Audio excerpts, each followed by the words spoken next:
अरब के ताबुक शहर में एक कबीला बसता था। उस कबीले का एक बादशाह था जो मूर्ति पूजक था और इस्लाम धर्म से नफरत करता था। उसके दरबार में एक ज्योतिषी था। एक दिन उस ज्योतिषी ने बादशाह से कहा, मैंने सुना है कि हजरत अली बहुत बड़े पहलवान और बेहद ताकतवर हैं। उसकी बात सुनकर बादशाह ने कहा, अगर अली पहलवान हैं तो उन्हें पहलवान के जरिए ही हराना होगा। फिर बादशाह ने अपने लोगों से कहा, जाओ और राज्य के सभी बड़े बड़े पहलवानों को यहाँ बुला लाओ, क्योंकि मैं सभी को कुश्ती लड़वाऊंगा और जो आखिरी व्यक्ति कुश्ती में जीतेगा उसकी कुश्ती अली से होगी। अगले दिन राज्य के सभी पहलवान एक खुले मैदान में इकट्ठा हुए। बादशाह ने सभी पहलवानों से कहा, तुम सब एक दूसरे से कुश्ती लड़ोगे और जो आखिर में जीतेगा मैं उसे इनाम दूंगा। बादशाह की बात मानकर सभी पहलवानों ने आपस में कुश्ती शुरू कर दी। काफी देर तक कुश्ती लड़ने के बाद एक पहलवान ने बाकी सभी को हरा दिया। उसका नाम था फत्ता पहलवान। फिर बादशाह ने फत्ता पहलवान से कहा, तुम थके हुए हो इसलिए कुछ दिन यहीं आराम करो, फिर मैं तुम्हें तुम्हारा इनाम दूंगा। बादशाह की बात सुनकर फत्ता पहलवान आराम करने के लिए विश्राम गृह चला गया। कुछ दिन बाद बादशाह ने फत्ता पहलवान को बुलाया और कहा, अब मेरी बात ध्यान से सुनो, मैं तुम पर बहुत पैसा खर्च कर रहा हूँ। इतने सारे पहलवानों को बुलाया, इसका मकसद क्या था, क्या तुम जानते हो? फत्ता पहलवान ने कहा, जी नहीं, मैं इसके मकसद के बारे में नहीं जानता। बादशाह ने कहा, मैं अपने लिए कोई पहलवान नहीं रखना चाहता, बल्कि मैं एक इंसान से बहुत नफरत करता हूँ, लेकिन उसकी कुश्ती बहुत मशहूर है और उसका नाम है हजरत अली। इसलिए तुम मुझसे लड़कर उसे मार डालो और उसका सिर मेरे पास लेकर आओ। अगर तुम ऐसा कर सकोगे तो मैं अपनी बेटी की शादी तुमसे कर दूंगा और अपने राज्य का आधा हिस्सा तुम्हें दे दूंगा, क्योंकि तब मुझे गर्व होगा कि तुम मेरे दामाद हो जिसने अली को हरा दिया। इसके बाद फत्ता पहलवान 4-5 पहलवानों को साथ लेकर मदीना की तरफ रवाना हो गया। कई दिनों की यात्रा के बाद जब वे मदीना की सीमा पर पहुंचे तब शाम हो चुकी थी, इसलिए रात जीवन यापन के लिए वे वहां अपने तंबू लगाकर आराम करने लगे। फिर अगले दिन सुबह फज्र के वक्त जब फत्ता पहलवान और उसके साथी तंबू से बाहर निकले तो उन्होंने देखा कि एक युवक सड़क के रास्ते कहीं जा रहा था। उसके हाथ में एक बेलचा और फावड़ा था। उसे देखकर फत्ता पहलवान के साथियों में से एक ने कहा, देखो एक आदमी आ रहा है, चलो उससे अली के बारे में पूछते हैं और यह पता करते हैं कि वह कहाँ मिलेंगे। फिर उन्होंने उस व्यक्ति से कहा, ऐ युवक इधर आओ। उनकी बात सुनकर युवक ने कहा, काम आपका है तो आपको ही इधर आना चाहिए। फिर फत्ता पहलवान और उसके साथी उसके पास पहुंचे और बोले, ऐ युवक, हम इस शहर में नए हैं, हम एक व्यक्ति को ढूंढ रहे हैं और उसके बारे में कुछ जानना चाहते हैं। तब उस युवक ने कहा, क्या जानना चाहते हो, मुझसे पूछो। फिर एक पहलवान ने पूछा, हम जिससे मिलना चाहते हैं उसका नाम है अली इब्न अबू तालिब। तब उस व्यक्ति ने पूछा, क्या तुम पहले कभी उनसे मिले हो? उन्होंने कहा, नहीं। फिर उसने पूछा, क्या तुमने कभी उन्हें देखा है? उन्होंने कहा, नहीं। फिर उसने पूछा, क्या कभी उनका स्वर सुना है? उन्होंने कहा, नहीं। फिर उसने कहा, अली से तुम्हें क्या काम है? फत्ता पहलवान ने कहा, हम उनसे कुश्ती लड़ना चाहते हैं। तब उस युवक ने कहा, तुम क्यों उनसे कुश्ती लड़ोगे? फत्ता पहलवान ने कहा, हमने इस काम के लिए पैसे लिए हैं। अगर मैं उनसे लड़ूंगा तो मुझे बहुत बड़ा इनाम मिलेगा और एक लड़की भी मिलेगी जिसे मैं पसंद करता हूँ। तब उस व्यक्ति ने कहा, ठीक है, पहले तुम मुझसे कुश्ती लड़ो। अगर जीत गए तो अली से लड़ सकते हो, क्योंकि इस समय अली कहाँ है यह सिर्फ मैं ही जानता हूँ। असल में वह व्यक्ति खुद अमीरुल मोमिनीन इमाम अली इब्न अबू तालिब थे। उसकी बात सुनकर फत्ता पहलवान ने कहा, ठीक है, लेकिन तुम किस हथियार से लड़ोगे? इस पर हजरत अली ने कहा, जो तुम्हारी इच्छा हो। फत्ता पहलवान ने कहा, ठीक है, लेकिन तुम्हारे पास तो तलवार नहीं है। हजरत अली ने कहा, तुम्हारे पास तलवार है और मेरे पास बेलचा, तो तुम तलवार से लड़ो और मैं बेलचे से लड़ूंगा। मेरी तरफ से यही बेलचा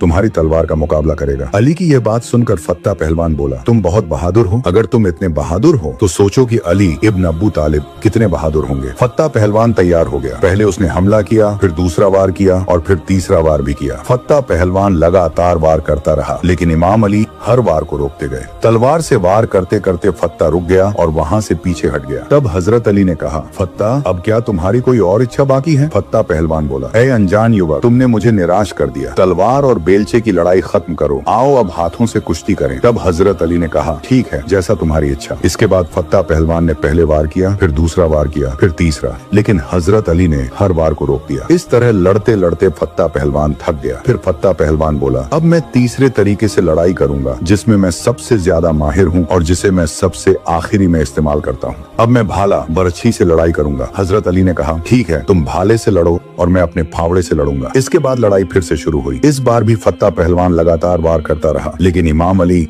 हर वार को रोकते रहे, क्योंकि हजरत अली लड़ाई के दौरान व्यक्ति के चेहरे से ज्यादा उसके दिल को देखते थे। हजरत अली ने महसूस किया कि इस व्यक्ति का हथियार चल रहा है, लेकिन उसका दिल साफ है। कुछ देर लड़ने के बाद फत्ता पहलवान बोला, मैं थक गया हूँ, तुमने तो एक बार भी मुझ पर वार नहीं किया, अब तुम वार करो। इमाम अली ने अपने पास मौजूद फावड़ा फत्ता की ओर बढ़ाया और इशारा किया। जैसे जैसे अली अपना फावड़ा ऊपर उठाते, फत्ता फत्ता भी उसके साथ ऊपर उठने लगा। ये दृश्य देखकर फत्ता पहलवान घबरा गया और उसके बाकी साथी भी चिंता में पड़ गए। बाकी पहलवान भी यह देखकर डर गए कि अगर इस व्यक्ति में इतनी शक्ति है तो हजरत अली में कितनी शक्ति होगी। फत्ता बोला, ए अनजान युवक, मैं हार चुका हूँ, मैं अपनी हार स्वीकार करता हूँ। तुम जीत गए, तुम विजेता हो, लेकिन अब मुझे नीचे उतार दो। फिर इमाम अली ने उसे नीचे उतार दिया और अपना बेलचा व फावड़ा एक तरफ रख दिया। फिर हजरत अली बोले, अब बताओ फत्ता, क्या कहना चाहते हो? फत्ता पहलवान बोला, ए अनजान युवक, जिस मकसद से मैं आया था वह तो पूरा होने वाला नहीं है। अब तुम मुझे बताओ, तुम कौन हो? मौला अली ने कहा, जिस अली को तुम खोज रहे थे मैं वही अली हूँ। फत्ता पहलवान ने यह सुना तो वह डर से कांपने लगा और रोने लगा। इमाम अली ने पूछा, ऐ फत्ता, तुम क्यों रो रहे हो? फत्ता बोला, हे मौला, मैं बड़ी उम्मीद लेकर आया था कि मुझे बहुत बड़ा इनाम मिलेगा और मैं उस स्त्री को पालूंगा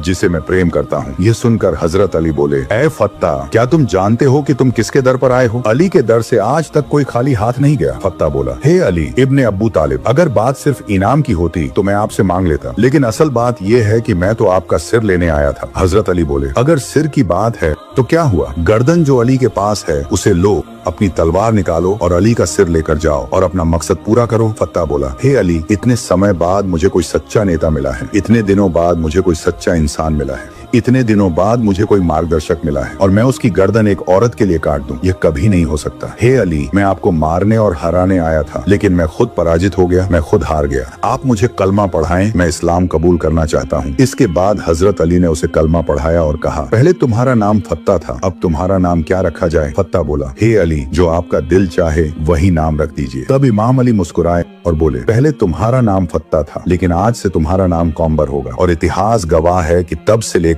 जंग ए सिफ़ीन, जंग ए जमल और आखिरी सांस तक काम्बर मौला अली का हाथ नहीं छोड़ा। एक दिन हजरत अली बाजार गए और देखा कि एक ईसाई व्यक्ति एक जिरह कवच बेच रहा था। हजरत अली ने उस जिरह को पहचान लिया और तुरंत उसके पास जाकर बोले, यह तो मेरी जिरह है। ये सुनकर यहूदी बोला, हे अमीरुल मोमिनीन, ये जिरह मेरी है और मेरे कब्जे में है। इस पर हजरत अली ने कहा, तो फिर चलो हम काजी के पास चलते हैं, वहीं इसका फैसला होगा। दोनों काजी की अदालत की ओर रवाना हुए। उस समय अदालत के न्यायाधीश काजी शुरह थे। जब उन्होंने अमीरुल मोमिनीन को आते देखा तो वे अपनी जगह से उठ खड़े हुए और उन्हें अपनी जगह बिठाने लगे, लेकिन हजरत अली उनके बगल में बैठ गए। इसके बाद हजरत अली ने काजी शुरह से कहा, इस व्यक्ति के साथ मेरे विवाद का फैसला करें। हजरत अली की बात सुनकर काजी शुरह ने कहा, हे अमीरुल मोमिनीन, आपका पक्ष क्या है? हजरत अली बोले, यह आदमी जो जिरह बेच रहा है वह मेरी जिरह है। ये बहुत पहले खो गया था, न तो मैंने इसे बेचा और न ही दान किया। अली की बात सुनकर सुराही बोले, हे ईसाई, अमीरुल मोमिनीन जो कह रहे हैं उस बारे में तुम क्या कहना चाहते हो? ईसाई ने कहा,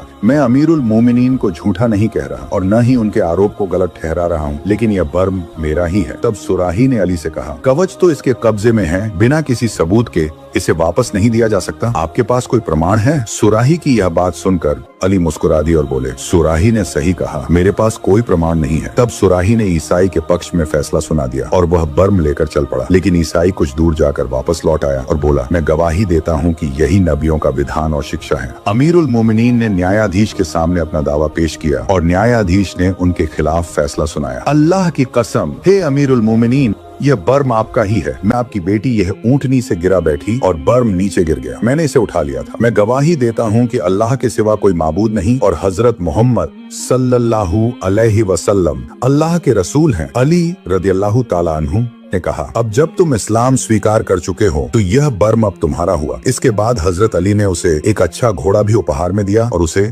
ससम्मान विदा किया। इस घटना से शिक्षा मिलती है कि इस्लाम न्याय का धर्म है। न्याय ही इंसानियत को ऊंचा उठाता है। अल्लाह की शरीयत के सामने राजा और प्रजा सभी समान होते हैं। न्याय करना चाहिए साहसी, योग्य और ईमानदार लोगों को। इस्लामी खिलाफत में मुसलमान और गैर मुसलमान सभी नागरिकों के अधिकार समान होते हैं। अल्लाह ताला मुसलमान उम्मत को सहाबा की जिंदगी से शिक्षा लेने की तौफीक अता करे। आमीन। अगर आपको वीडियो अच्छी लगी हो तो लाइक, शेयर, सब्सक्राइब जरूर करें। मिलते हैं अगली वीडियो में, तब तक के लिए अल्लाह हाफिज।